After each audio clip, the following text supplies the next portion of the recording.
ก่อนที่เราจะทำโคกหนองนานะครับพื้นที่ของเรามันเป็นพื้นที่รกร้างนะครับเราก็เอาโครงการโคกหนองนามาปรับปรุงแล้วก็เปลี่ยนแปลงบางส่วนเราจะสรรปันส่วนครับตาม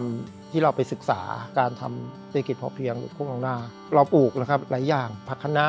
ครับฟางตุ้งแล้วก็ผักกาดขาวหลักสำคัญเลยของเราจะไม่ใช่สารเคมีเราจะใช้ปุ๋ยที่เราหมักเองทุกวันอ่ะเราจะมีพืชผักผลไม้แล้วก็มีไข่ไก่ออกไปขายทุกวัน